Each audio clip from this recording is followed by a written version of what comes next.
Sa araw na ito, mga syug, ay ito nga ngayon yung ganap sa Father's Day namin. Gabihan nga, bago yung Father's Day, mga syug, ay nakapag-birthday naman muna ako dito. Lahat nga na makikita nyo ngayon. Ay sabi nila, i-vlog ko daw silang lahat. Neto, naglalagay siya ng lobo sa tiyan niya. Gusto ata niya mag-floating siya. Hindi na nga din ako nakiswimming dito, mga syug. Puro bata lang naman yung mga nagsiswimming, tsaka may flavor na yung pool. Bali sila nga pala ngayon yung may birthday. Iba talaga, akala ko, puro bata lang yung mga nanonood sa vlog ko. Pati pala sila.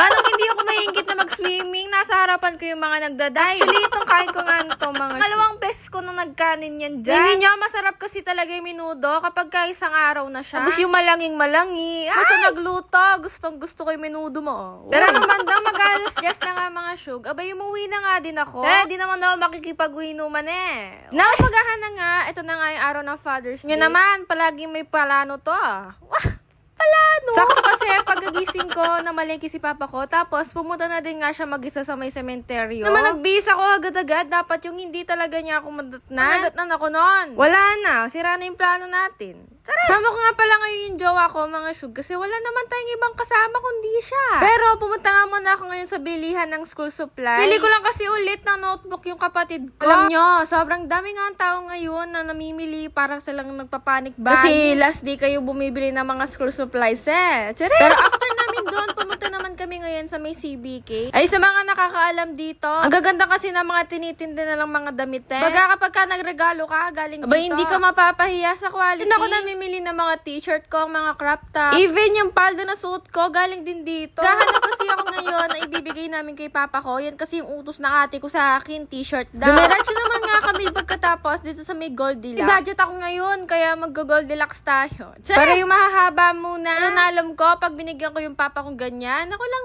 kami lang din yung kakain ng ate. Dalawang cake din pala yung binili namin dito, kaya di ko niya nalam paano pagkakashine niya. Pagka-uwi nga namin, sabi ko, i-roll mo na yung video. Wow! Kaso, may love si papa ko ngayon, di namin alam nasan siya. Pagkatingin ko kasi dito sa labas, wala daw siya, nasa tindahan naman. Bago nga namin yung ibibigay sa kanya, antayin muna natin siya, mga syug. Luto kasi siya dito ng seafoods na uulamin namin ngayong Sunday. Hindi ko, alam na ng papa ko yan. Diyos ko, kada year na lang kasi parang di niya mamememorize yan. Charis! Ngayong araw, ate ko may sakit, kapatid ko may sakit, ako din. Ay, si papa ko talaga, kung di nyo lang alam, mapili yan sa mga damit. Suki yata yan yung Uniqlo, tsaka H&M. So naman namin, pumunta muna kami sa bahay ng boyfriend ko, kasi bibigyan nga namin siya ngayon ng cake. Ay, madalang pa sa patak ng Urana kapag ka Father's Day, nandito nga siya sa Pilipinas. Kaya naman, for the go!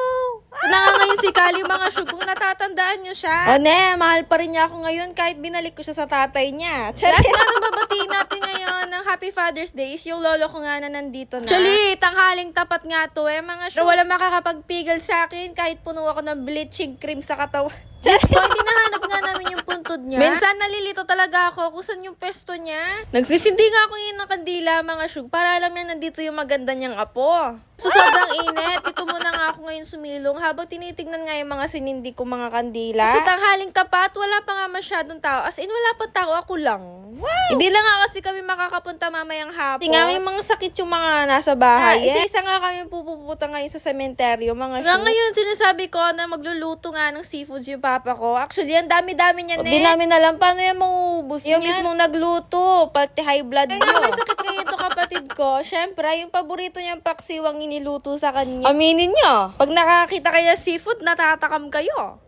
Yung Cajun sauce ngayon ng papa ko, medyo mamaras-maras yan. Saan kapag kakakain ako ng crabs? Yun, ang crab nga nahihimayin ko, malilito pa ako kung saan ko nga babubuksan. Pangalawa na, ay akin na, itabi mo.